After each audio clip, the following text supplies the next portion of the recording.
नमस्कार दोस्तों, जय मां सरस्वती, जय जोहार। कैसे हो? आई होप आप अच्छे होंगे। दोस्तों मेरी बीएसटीसी कंप्लीट हो चुकी है, तो मैं आपको इस वीडियो में ये बताऊंगा कि आपको फर्स्ट ईयर में क्या करना पड़ता है, सेकेंड ईयर में क्या करना पड़ता है ना। क्या क्या आपके हैं जो कि कंपलसरी जो आपकी एक्टिविटीज़ हैं वो आपको करनी कंपलसरी हैं और कौन सी नहीं, और जो रेगुलर वालों के लिए क्या है, और जो जो डोनेशन वाले हैं उसको क्या नहीं करना पड़ता है, क्या करना पड़ता है, इसके बारे में हम जानकारी देंगे। तो दोस्तों सबसे पहले मैं बात करूं तो मेरा एडमिशन हुआ था 2021 एंडिंग में, यानी कि 21 में जो फर्स्ट लिस्ट आ चुकी थी दिसंबर के या फिर समथिंग। तो एडमिशन की प्रक्रिया लेते लेते सेकंड लिस्ट थर्ड लिस्ट करके आपका मेरा जो सही विधिवत रूप से जो क्लासेस शुरू हुई थी वो जनवरी से हुई थी। कहाँ? जनवरी से हुई थी। तो जनवरी 22, ठीक है, यानी कि 22 में सिलेक्शन हुआ, हो 21 में हुआ था, वो एंडिंग में हुआ था, तो 22 तक चला गया। 22 में कंटिन्यू क्लासेस लगी, तो 22 23 है ना, और 24 में ये बस ये आपके है अभी 2 फरवरी को हमारे एग्ज़ाम हैं जो कि पूरे हो चुके हैं। लेकिन दोस्तों बीएसटीसी फर्स्ट ईयर में आपको क्या क्या करना पड़ता है। दोस्तों सबसे पहले सिलेक्शन होता है, आपको पता है, रिपोर्टिंग करवाने सब कुछ वो आप जानते हो, है ना। तो सिलेक्शन होने के बाद क्या है, आपकी क्लासेस शुरू होगी। उसके बाद दोस्तों आपके क्या होगा, इंटरनल एग्ज़ाम। अभी इंटरनल एग्ज़ाम क्या होते हैं दोस्तों, जैसे हमारे स्कूल में हमारे टेस्ट होते हैं ना, क्लास टेस्ट, वैसे इसमें टेस्ट होते हैं दोस्तों। इसमें दोस्तों जो रेगुलर वाले हैं उनको देना पड़ता है, और ये कोई कंपलसरी नहीं है। अगर आप मिस भी करते हो कोई दिक्कत वाली बात नहीं है। जो डोनेशन वाले होते हैं वो इस इंटरनल एग्ज़ाम में नहीं आते हैं, क्योंकि मेरे साथ जो डोनेशन वाले हैं वो कब कब आते हैं मुझे पता है ना। तो स्काउट कैंप दोस्तों ये कंपलसरी, चाहे आप दोस्तों डोनेशन वाले हो, चाहे आप जो कि क्या है आपका रेगुलर स्काउट कैंप कंपलसरी है। अगर आपका स्काउट कैंप अगर आप अटेंड नहीं करते हो तो आपकी जो डिग्री है वो कुछ काम की नहीं है, क्योंकि वहाँ पर स्काउट कैंप अगर यस हैं तो वो आपके काम की, अगर नहीं है तो हालांकि वो डिग्री है ना आपके बिकाने से भी नहीं आती है, अगर स्काउट कैंप अगर आपने नहीं किया है। इसमें डोनेशन भी चलता है, अगर आप नहीं जाना चाहते हो स्काउट में तो आप पैसे भी दे सकते हो। ये 7 दिन आपके जो स्कूल होती हैं, सॉरी जो कॉलेज होती है वहाँ पर जाना पड़ता है। 7 दिन तक का स्काउट कैंप होता है, वहीं पर रहना खाना पीना पड़ता है, वहीं पर आपको गुरमाली करनी पड़ती है, ठीक है। तो वहाँ पर रहना पड़ता है जो भी है, अगर आपके स्काउट कैंप कंपलसरी है, ठीक है, दोनों के लिए। अब हम बात करें दोस्तों, इसके बाद स्काउट कैंप के बाद आपके होगी इंटर्नशिप, जो कि 24 दिन की होगी। स्कूल जाना पड़ता है, आपको पता होगा आपने की होगी, है ना। तो इंटर्नशिप दोस्तों, इंटर्नशिप में आपका 24 दिन की इंटर्नशिप होती है फर्स्ट ईयर की। उसके बाद दोस्तों इंटर्नशिप होने के बाद आपके क्या होते हैं एग्ज़ाम, फर्स्ट ईयर के एग्ज़ाम होते हैं। उससे पहले कुछ कॉलेज में दोस्तों माइक्रो टीचिंग करवाई जाती है, सूक्ष्म शिक्षण, जिसमें ये बताया जाता है कि आपको बच्चों को कैसे पढ़ाना है, कैसे क्या। ये दोस्तों इंटर्नशिप से पहले करवाया जाता है, लेकिन हमारे कॉलेज में नहीं हुआ था।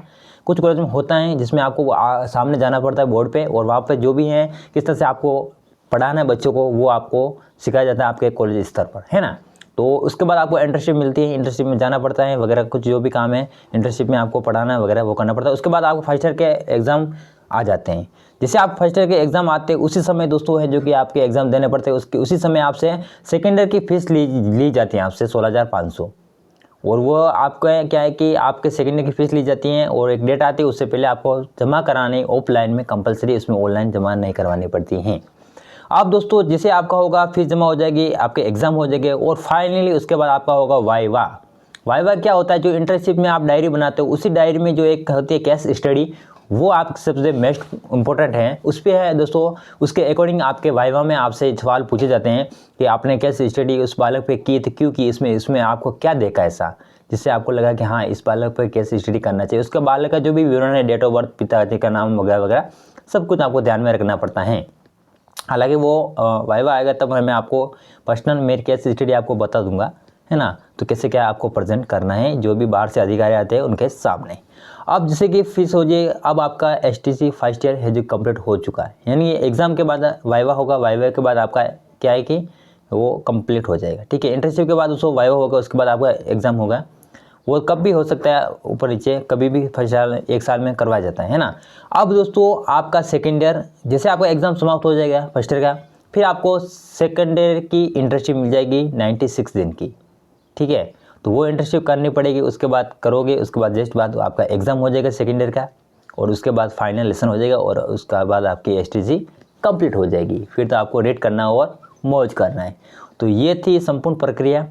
तो अब जो डोनेशन वाले होते हैं दोस्तों, उनको दोस्तों डोनेशन वाले कब आते हैं दोस्तों, एक तो आपका जो इंटर्नशिप जो रिलीविंग लेटर उस टाइम आते हैं, एडमिट कार्ड लेने आते हैं, और एग्ज़ाम देने आते हैं, और एक स्काउट कैंप में आते हैं। ये आपको इसे ध्यान रखना है।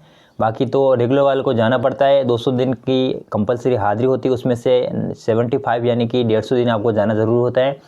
और अगर हाज़िरी कम पड़ती है तो कुछ कॉलेज आपसे पैसे भी आपसे मांग सकती हैं, है ना। तो डोनेशन वाले तो पहले से बात करते हैं तो उसका बेटर रहता है, क्योंकि जब आप अगर आप नहीं जाते हो, वो कॉलेज फ़ोन करते हैं, आप वहाँ पर उनको नहीं बोलते हो कि मैं डोनेशन पे कॉलेज कर रहा हूँ, तो क्या है कि जब आप एग्ज़ाम में एडमिट कार्ड लेने जाओगे या फिर इंटर्नशिप मिलेगा उसका रिलीव लेटर साइन करवाने जाओगे, तब आपसे वो ज़्यादा रुपये में ले सकता है। क्योंकि पहले से बात कर लो, पहले से बात करोगे आपका 15-20 में आपका है जो कि डोनेशन कंप्लीट हो जाएगा। बाकी अगर आप एग्ज़ाम टाइम या फिर जब हमारी ज़रूरत होगी ना, तब हम जाएंगे ना, तब आपसे वो 20-25-30 से आपके मांग लिया जाएगा और तब आपको देना ही पड़ेगा, है ना। तो ये थी जानकारी। और आपको पेपर में आपको एग्ज़ाम होगा, 70 नंबर का पेपर होता है, उसमें आपके 28 नंबर लाने कंपलसरी होते हैं। 60 का होता है उसमें 24 नंबर, एंड जो 20 नंबर का होता है उसमें आपके 8 नंबर लाने कंपलसरी होते हैं। वही 30 की होता है जिसमें आपको दोस्तों यहाँ पर 12 नंबर लाने कंपलसरी होते हैं। तो इस तरह से। और ख़र्चा कितना हुआ दोस्तों, फर्स्ट ईयर में आपको देखो जो हमारे क्या स्कॉलरशिप मिल जाती हैं तो वापस आ जाता है, लेकिन ख़र्चा हो जाता है। यहाँ पर हमारा ख़र्चा लगभग 50+ हो चुका है खर्चा, है ना। तो ये जानकारी कैसे लगी, और भी अगर आपके माइंड में कोई डाउट हो तो आप कमेंट सेक्शन में बता सकते हो। तो मिलते हैं नेक्स्ट वीडियो में, तब तक ले बाय बाय, जय जवाहर।